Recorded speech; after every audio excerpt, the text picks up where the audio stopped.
Hello Aquarius, and welcome to your new moon lunar cycle insight video for the March new moon cycle, the Pisces new moon on the 6th of March.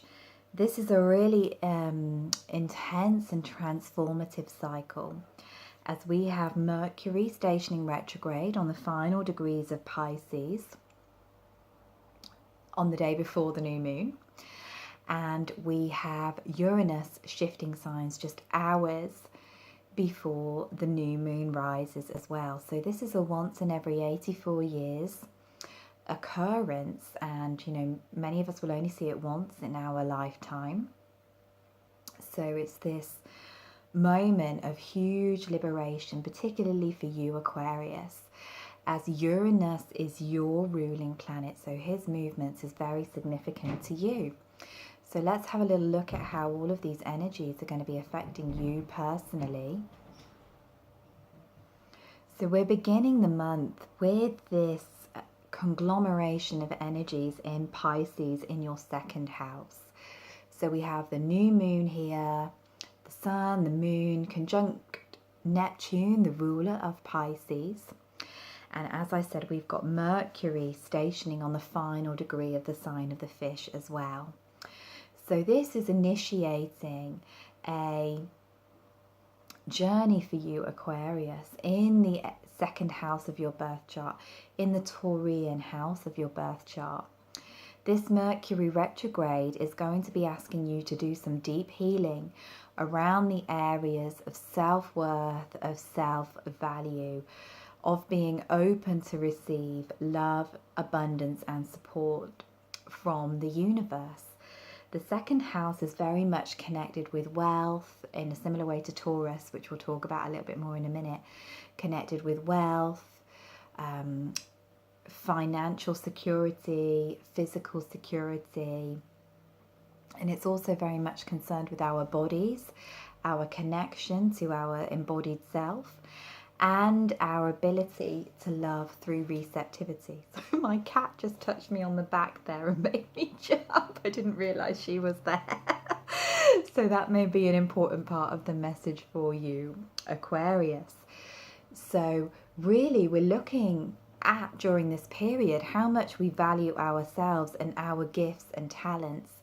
How are we receiving adequate compensation for the time and energy that we are expending in our work, in our relationships? Perhaps we need to let go of some old feelings of unworthiness so that we can fully come into awareness of our deservability, of our worthiness to receive all good things, of our worthiness to be financially self-sufficient and secure, our worthiness to receive love, to receive pleasure, to enjoy the delights of earthly life. So we might have to be really reworking our belief systems and perhaps reorganizing ourselves on a practical level around our money, looking at how our Neptune and Pisces energy can be very porous.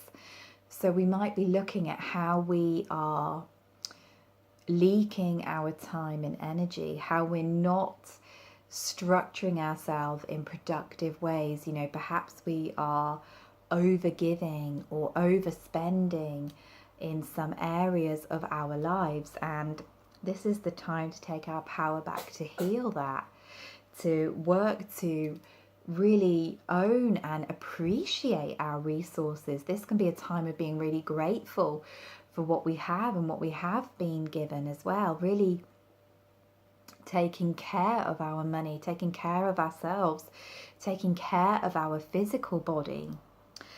So these are things that we will be working with. And of course, as Mercury is retrograde, particularly in the sign of Pisces, nothing is particularly clear. Everything's a little bit foggy. So I would really, if at all possible, refrain from signing any contracts, from making any big purchases, anything connected with wealth during this period, particularly for you. Aquarius. And then things will become much clearer when when Mercury moves into Aries on the 17th of April. So this is a long journey, and we might not see the results of our work instantaneously, but when we reflect back, we will be able to see the rewards for the work that we are putting into our self-healing during this time. The next important shift that we really need to talk about is Uranus moving into Taurus. So of course Uranus is your ruler, so him changing signs has a big effect on you. He's been moving through Aries. He's been moving through your third house of networking, communication for the past 7 years. You know, perhaps he's been inspiring you. Perhaps you've been feeling a little bit overstimulated during this period. You know, Mercury rules over the Uranus rules over the nervous system, and the third house also very connected with the nervous system. So maybe we've been experiencing a lot of downloads. Maybe we've been experiencing the need to really express and communicate authentically, liberating ourselves from social conditioning around the expression of ourself, the expression of our work in the world. And as he moves into Taurus, he actually moves into your 4th house, Aquarius. So this is the foundational house of the birth chart. This is what we call the IC axis. So when a planet transits this space of our birth chart, we can feel like our foundations are being shook. Like what was, particularly with Uranus, what was secure and familiar is starting to fall away. We might feel like we are being stripped back of all those things which made us feel safe, which made us feel comfortable. The 4th house is like the womb space of the birth chart. It's that place we go, we retreat within, either to our physical location or our inner emotional world, to give ourselves space, to give ourselves time to recover and recuperate. So it's this sense of our emotional security being shook, our physical foundations shifting and changing. So we can feel maybe a little bit ungrounded.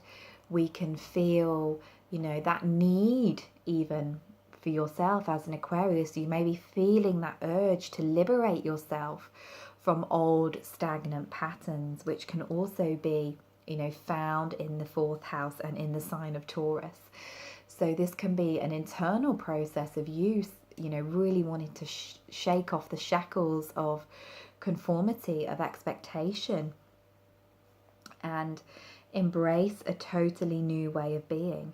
So this is a revelation for you, Aquarius, in a similar way to what we've just talked about with the 2nd house, a revelation of what you value, of what you hold dear. Everything can be changing for you at this time quite rapidly. And what happens during this period is a foreshadowing of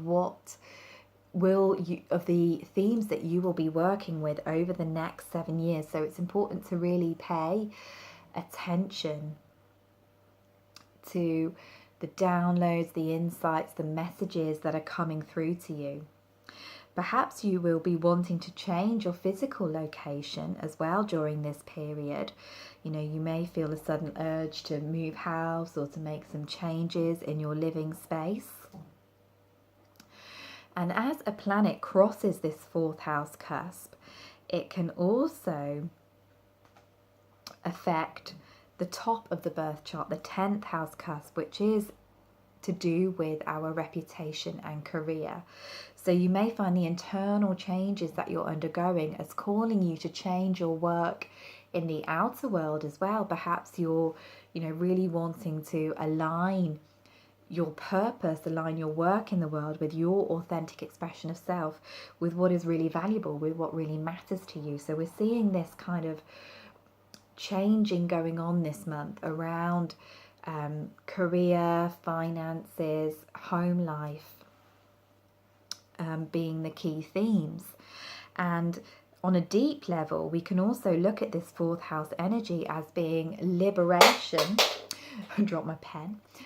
A liberation from old ancestral karma as well. The fourth house is where we store all of this, all of the stuff that comes down through our ancestral lineage, all of our karmic patterns from our family lineage.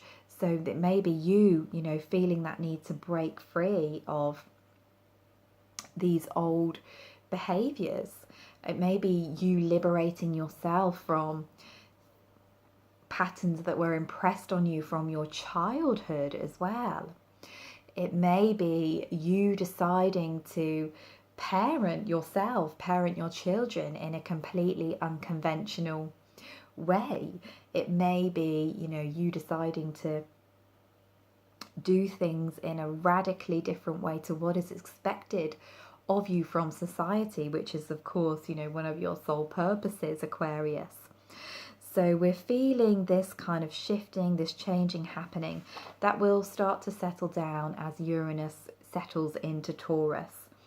But really this month, you know, it's important for you to take space, to take time, surrender, let go of control, which is what I'm saying to all of the signs. You know, let go, flow, trust in what is happening, trust in the redirection that is moving through you at this moment, and don't be afraid to break free. I'm going to pick a card for you from the Goddess Oracle by Amy Sophia Mashahinki.